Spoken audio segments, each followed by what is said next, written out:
जब भी तुम्हें किसी दुकान से चेंज मिलता है, तुम उन छोटे छोटे पैसों का क्या करते हो? ज्यादातर लोग तो बस उन पैसों को किसी जार में डाल देते हैं, या फिर कभी कभी पेट्रोल पंप पर वो पैसा लो पैसा दो वाली डिश में छोड़ आते हैं। हम लोग रोज ये सिक्के देखते हैं, तो हमने उन पर ध्यान देना ही छोड़ दिया है। लेकिन मैं आज तुम्हें बताने आया हूँ कि अब से इन पैसों को ध्यान से देखना शुरू करो, सच में गौर से देखो, क्योंकि इन्हीं आम से तांबे के सिक्कों के बीच एक छोटा सा टुकड़ा इतिहास का छुपा हो सकता है। ऐसा इतिहास जिसकी कीमत 1 पैसे से कहीं ज्यादा हो सकती है। ये हजारों बल्कि कभी कभी लाखों डॉलर तक का हो सकता है।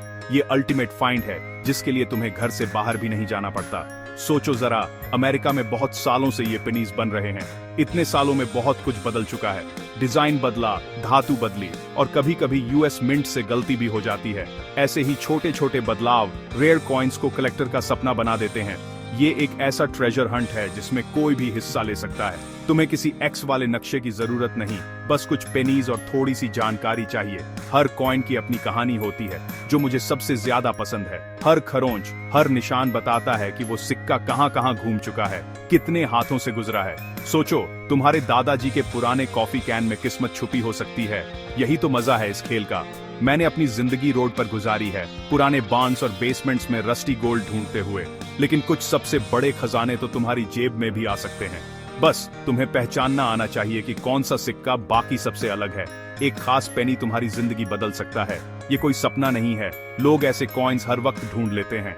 अगला लकी इंसान शायद तुम ही बन जाओ। तो चलो शुरू करते हैं और जानते हैं कि एक आम पेनी कैसे बन जाता है घर के डाउन पेमेंट जितना कीमती। मैं तुम्हें अंदर की बातें, कहानियां और टिप्स बताने वाला हूं, जिससे तुम अपना खुद का ट्रेजर हंट शुरू कर सको। हम जानेंगे रेयर पेनीज के बारे में, कैसे पहचाने, और जैकपॉट लग जाए तो क्या करना है। अब इन छोटे तांबे के सिक्कों को एक नई नजर से देखो। अगली बार जब तुम्हारे हाथ में चेंज आए, वो शायद तुम्हारी अब तक की सबसे कीमती रकम हो। तो तैयार हो ट्रेजर हंटिंग के लिए? तो आखिर ऐसा क्या है जो एक पेनी की कीमत सिर्फ 1 सेंट रखता है और दूसरी की कीमत लाखों में पहुंचा देता है? इसमें कोई जादू नहीं है। ये कुछ खास बातों पर निर्भर करता है, और सबसे बड़ी वजह है रैरिटी, यानी कितनी कम मिलती है वो चीज। जैसे कोई भी चीज जब कम होती है और लोग ढूंढते हैं, तो उसकी कीमत आसमान छूने लगती है। सोचो, यूएस मिंट हर साल अरबों पेनीज बनाता है। इनमें ज्यादातर एक जैसे ही होते हैं, मगर अगर किसी साल गलती से सिर्फ कुछ ही कॉइन्स बन गए, या किसी खास साल के पेनीज को पिघला दिया गया और बस थोड़े से ही बच गए, अब कलेक्टर्स की दौड़ शुरू हो जाती है। बहुत सारे लोग, बहुत कम कॉइन्स। दूसरी बड़ी बात है कॉइन की कहानी।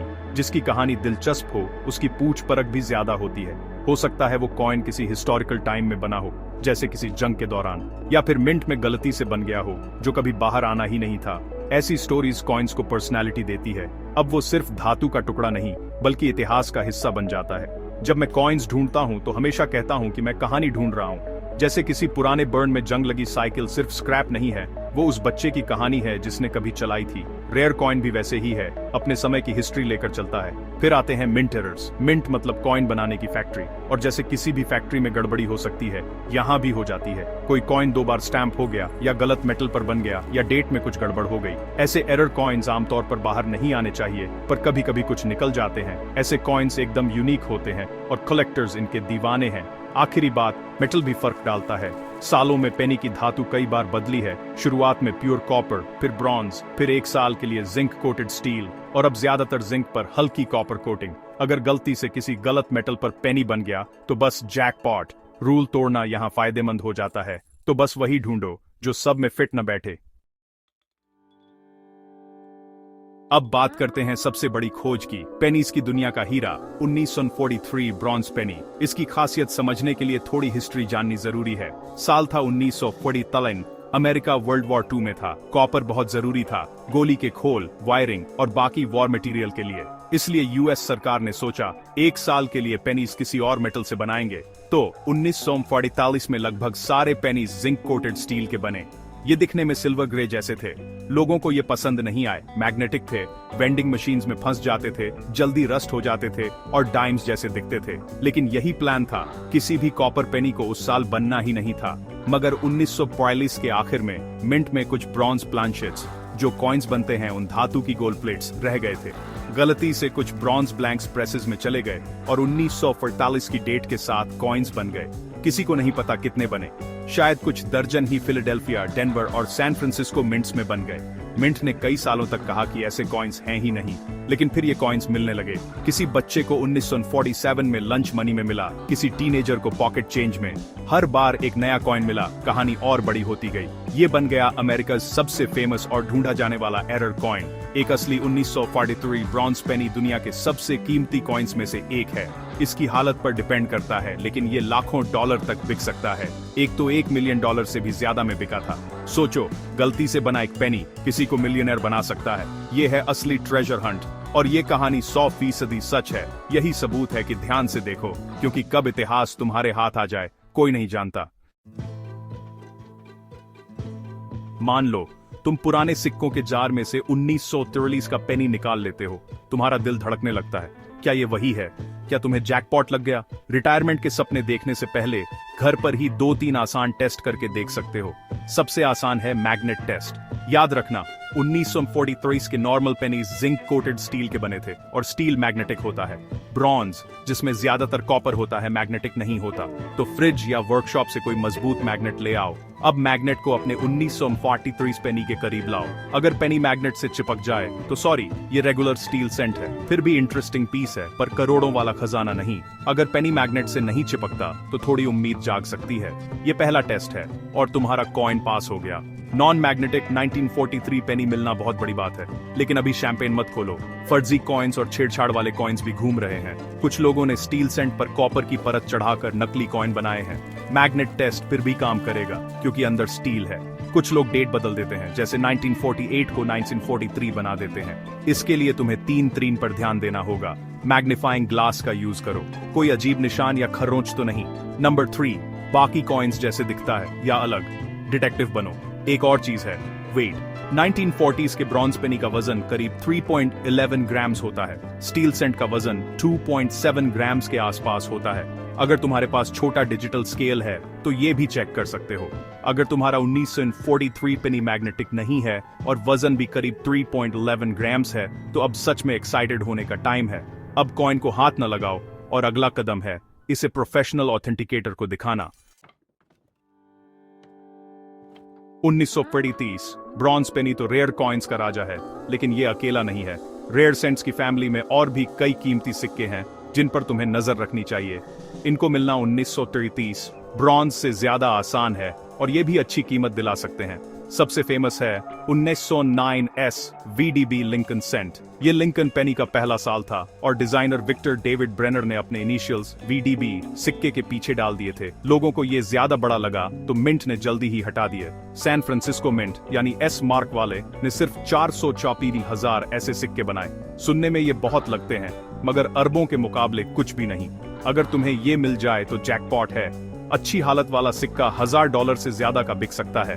पुराने व्हीट पेनीज, जिनके पीछे 2 गेहूं के डंठल बने होते हैं, उन पर 1909 और नीचे S मार्क जरूर देखो, फिर पलटकर पीछे VDB ढूंढो। एक और शानदार एग्जाम्पल है 1945 डबल डाई ऑब्वर्स पेनी। ये मिंट एरर है।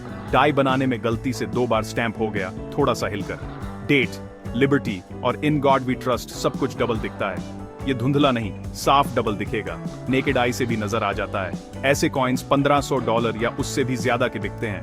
1922 प्लेन सेंट भी ढूंढो। उस साल सिर्फ डेनवर मिंट पेनीज बना रही थी, और उन सब पर डी मार्क आना चाहिए था, मगर डाई घिस जाने या ज्यादा पॉलिश की वजह से कुछ कॉइन्स बिना डी मार्क के बन गए।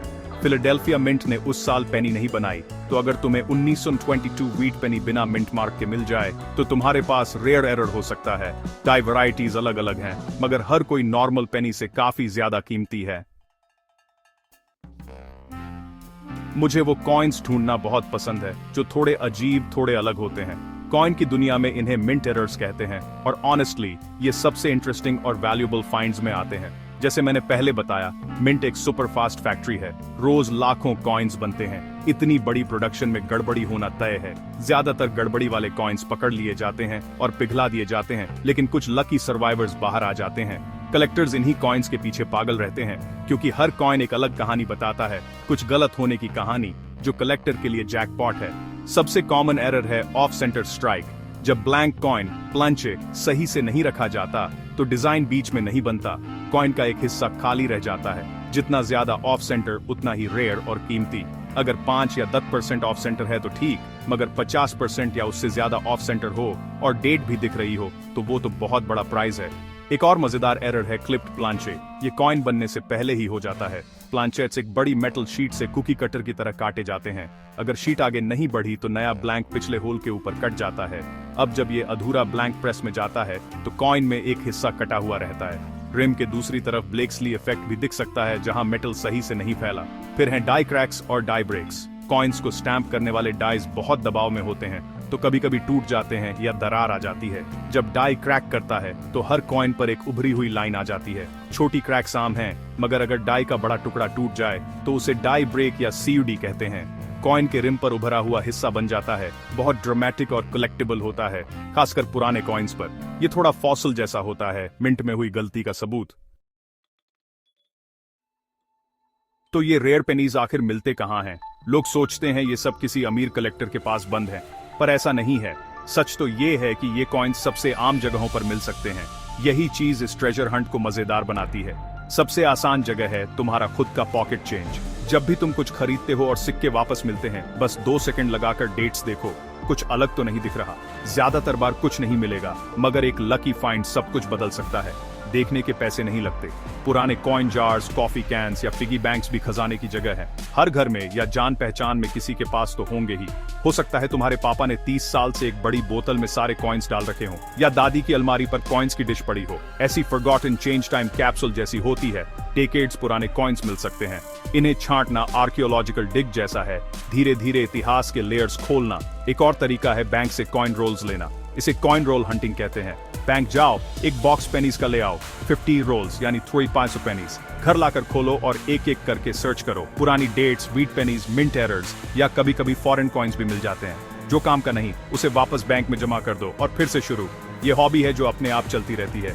फ्ली मार्केट्स, एंटीक शॉप्स और एस्टेट सेल्स को मत भूलो। ये मेरी फेवरेट जगहें हैं।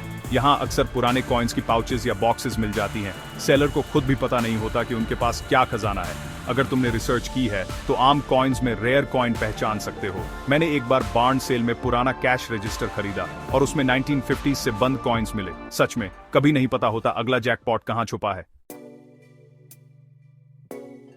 मान लो तुम्हें कोई प्रॉमिसिंग कॉइन मिल गया, जैसे 1909 SVDB या 1955 डबल्ड डाई। ऑनलाइन चेक करोगे तो देखोगे कहीं कुछ $100, कहीं हजारों में बिक रहे हैं। एक ही कॉइन की कीमत में इतना फर्क क्यों? इसका सीधा जवाब है कंडीशन। कलेक्टिंग की दुनिया में कंडीशन सबसे ज्यादा मैटर करती है। कॉइन की कंडीशन को ऑफिशियली ग्रेड कहा जाता है। ग्रेड मतलब कॉइन कितना घिसा है, कितना इस्तेमाल हुआ है। जितना कम घिसा उतनी ज्यादा वैल्यू।